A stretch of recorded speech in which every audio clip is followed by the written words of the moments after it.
Have you ever felt like you're being pulled in a million different directions? Well, today we're going to explore a really powerful idea from our source material that asks one single but absolutely crucial question. Who, or maybe what, is actually in charge of your life? So let's just jump right into the heart of it. The material we're digging into today really revolves around this one question. And the answer, as we're about to see, isn't just a small thing. It sends ripples into every single corner of our lives. You know, the source kicks off with a feeling that I'm guessing is super familiar to most of us. That constant pull from social media, from work, from family. It's just this endless stream of demands and choices.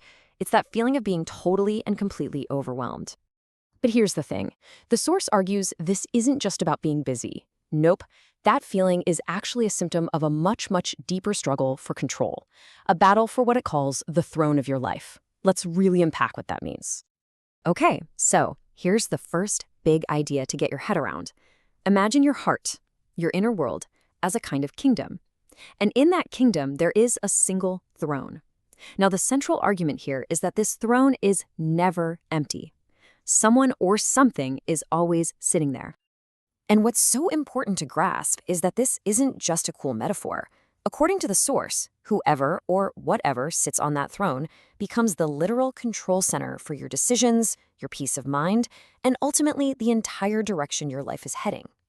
All right, so now that we have this idea of a throne in our minds, the source asks a pretty tough question. Who are the pretenders that often sneak onto that throne and take charge, sometimes without us even realizing it? And just look at how the source breaks down the consequences here. It's pretty stark. When the self is the ruler, the result is chaos and being a slave to our own desires. When others are on the throne, we just get exhausted from people-pleasing and we lose who we really are. If it's money and career, it's this endless, unsatisfying climb that leads nowhere. And when an ideology takes over, people can end up being sacrificed for an abstract idea. So the big question is, how do we figure out who's really sitting on our throne? The source argues it has very little to do with what we say we believe. It's all about our actions. In fact, it gives us a few diagnostic questions to ask ourselves. Seriously, just take a moment with these. The source suggests that if we're really honest with ourselves, our gut-level answers to these questions shine a spotlight on the true ruler of our day-to-day lives. And to make this point even sharper, the source pulls out this really direct question from Jesus. The argument is crystal clear. True allegiance isn't about the labels we use or the words we say. It's about what we actually do. Okay, so after laying out the problem of all these false kings and the mess they make, the material pivots. It presents its proposed solution, which it frames as an invitation from a totally different kind of king. So here's the core claim. True rest and peace, the source argues, don't come from us trying to grab the controls even tighter. In fact, it's the opposite. They come from willingly handing over control to the one it identifies as the rightful, loving ruler. Now, you might be thinking, wait a second, there's a paradox here. And the source acknowledges that. If self-rule and relying on myself is the root of the problem, how can I possibly use my own power to fix it? It feels like a total catch-22. And the answer it provides is pretty fascinating. It says this huge change doesn't happen through our own strength or gritting our teeth and trying harder. Instead, it's made possible by something that has already been done for us. And this is a really crucial shift in how to look at this. Notice how this completely reframes the solution. It's not a to-do list for us. It's presented as a finished work, a gift that's already sitting on the table just waiting to be accepted.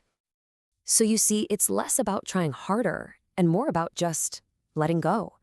The text describes it as an act of trust and surrender, sort of like a sincere prayer where you just ask for help to do the one thing you realize you can't do on your own. And all of this brings us to the final section of the source material. It frames this whole discussion as the single most important, life-defining decision a person can possibly make. And according to the source, the stakes of this decision are just immense. This one choice, who sits on the throne, is presented as the thing that defines everything. Your identity, which is who you are, your destiny, which is where you're going, and even your daily experience of life. In the end, the source really boils it all down to this one clear, stark choice. It presents two paths with two very different destinations. The path of self-rule, which it says leads to chaos, and the path of Christ's rule, which it says leads to life and peace. And it concludes with this famous declaration from the Bible, which is held up here as a perfect example, a statement of a definitive, conscious, life-altering choice finally being made. And so, we end up right back where we started, with a question. The source material has laid out the problem, the pretenders, and the invitation. The only thing left is the choice itself, what the text frames as the most important decision you will ever make.